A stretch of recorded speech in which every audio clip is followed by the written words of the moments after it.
everyone, my name is Camilla if you're new here, and I work at the hospital in the emergency department. Today is May 3rd, May basically just started, and in April 2 years ago is when I started as an emergency department technician at the hospital. So it's basically my 2-year anniversary, so I decided to make a video to talk about some of the things I really liked about working at the hospital and some of the things I didn't like as much. These are all my opinions, and hopefully they can give you an idea of what it's like to work here and whether you would like it or whether you wouldn't like it as much. So first, let's go over where I work and what I even do. So I'm an emergency medical technician and EMT, and I had the choice between working in an ambulance and working at the hospital, and I chose to work at the hospital. I work full-time, so that means I work 3 days a week, and each day is a 12-hour shift.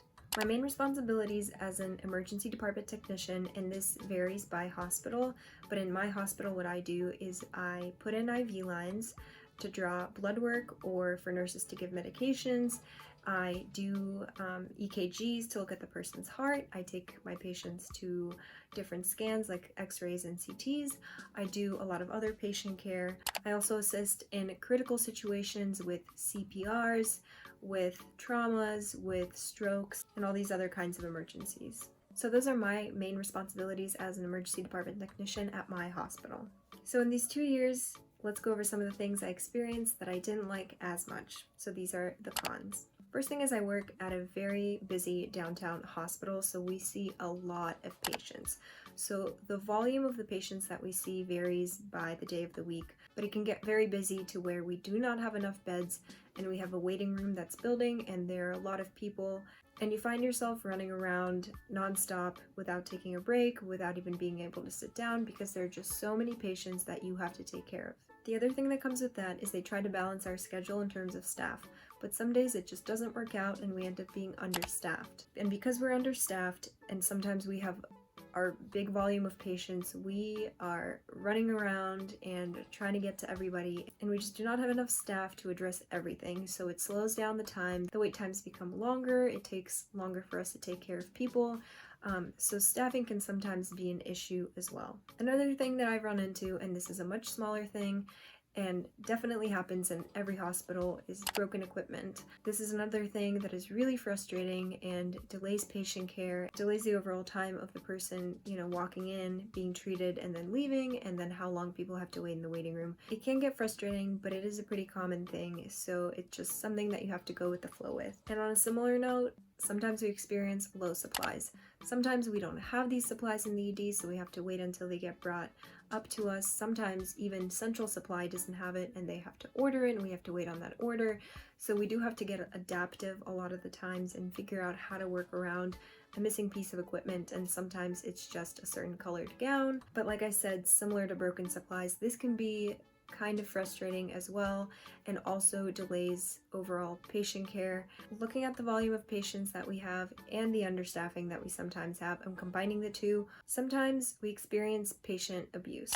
So patients will sometimes abuse the staff, and this can be verbally, this can sometimes be physically when they get aggressive. I've known people that have been hit and scratched and bit, and I've known people that have gotten yelled at and cussed at and all of the above. So this is probably the biggest thing that is frustrating about working at the hospital, but you can say that about working in any healthcare field, and we probably see this a lot more in the ED just because we get such a wide range of patients. Patient abuse is probably one of the most frustrating things that we get, and this is just something to work around with, and it's a systematic problem that a lot of healthcare workers point at, and something to be looked at and fixed. This is something that I have experienced as a healthcare worker myself. Another thing that I would mention that I wouldn't even say is necessarily a con is when I was studying for my NREMT and doing the class and everything, you learn a lot of on-scene things to do. So you do your ABCs,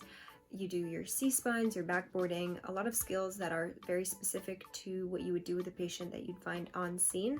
So a lot of those specific skills, I feel like I am slowly forgetting just because I'm not using them at the hospital, because the EMTs and the paramedics bring the patient to us already packaged up, backboarded, C-collared, and all that stuff.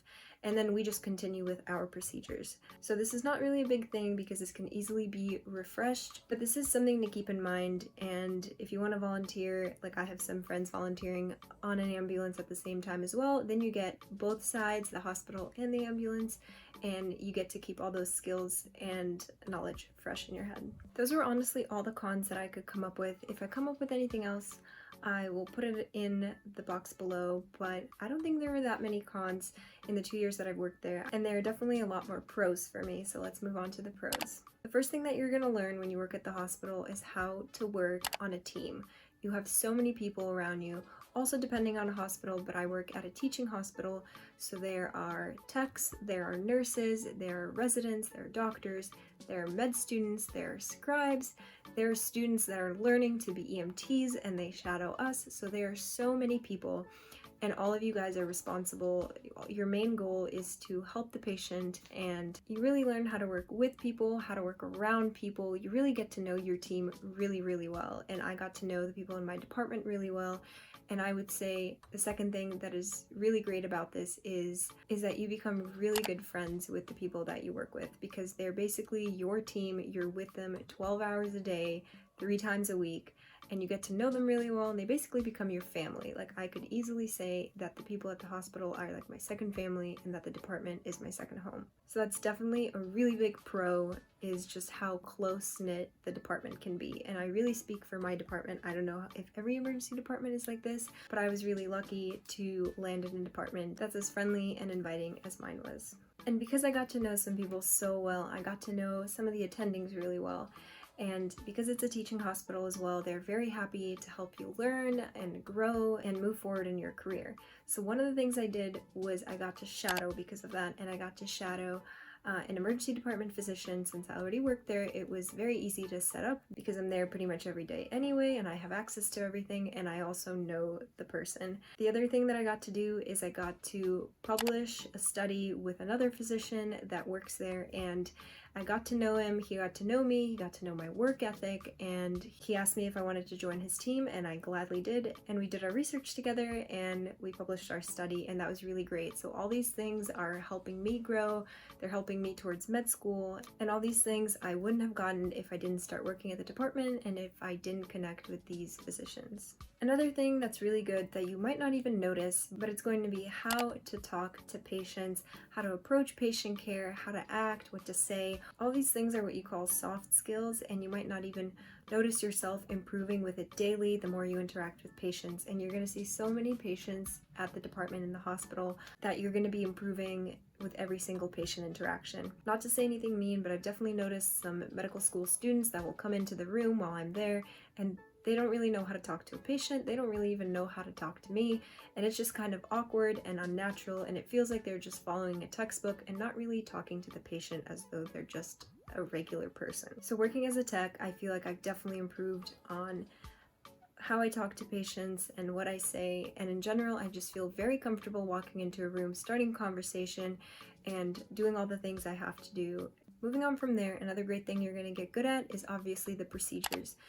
In my case, I learned how to do EKGs, I learned how to do IVs, I learned how to run iStats and do other point of care testing. I got experience doing CPR, I got experience using the Lucas, running through all these different codes and traumas and what to do in certain situations. You really learn so much from these procedures, and you get to keep all the skills that you are taught at the hospital. And if you want to go into the medical field, which you probably do since you're debating whether you should work at the hospital or not, you're going to take all these procedural skills that you learned and you're going to take them with you wherever you end up in medical school, as a doctor, nurse, PA, whatever. From there, another good thing that you're going to pick up whether you want to or not are going to be medications and different diseases, different terminologies, lab values. You're going to start picking up on all these things because they're just accessible to you, and you talk about them, the doctors talk about them, the nurse talks about them, you hear about it, you see it, it's your patient. So I came into the hospital knowing pretty much very limited knowledge on medications and pathologies and You know, if you asked me to read an EKG, I'd give you the basic arrhythmias, but I didn't know anything else. And now I can say that I can read an EKG at least somewhat. I know some medications. I know when certain medications are given. I can explain to you what your blood work would look like, what certain tests are going to look for, what the lab values, what the ranges for those tests. I can tell you a lot of things, and this is all that is incredible knowledge to take with me to medical school. Medical school is going to be so much easier now that I know a lot of these things. And this is something that you just learn every day doing your job and picking up on these little things, especially if you invest a little bit of extra time just to, you know, Google a certain terminology, a certain word that you don't know, or a certain lab value, and it really starts sticking in your head, and it'll just help you at the time and it'll help you in the future. So overall, if you couldn't tell already, I am happy that I got this opportunity to work at the hospital in the emergency department as a tech. I'm very grateful for these 2 years. I'm so incredibly happy with everything I've learned and everything I've picked up, and I don't regret it one bit.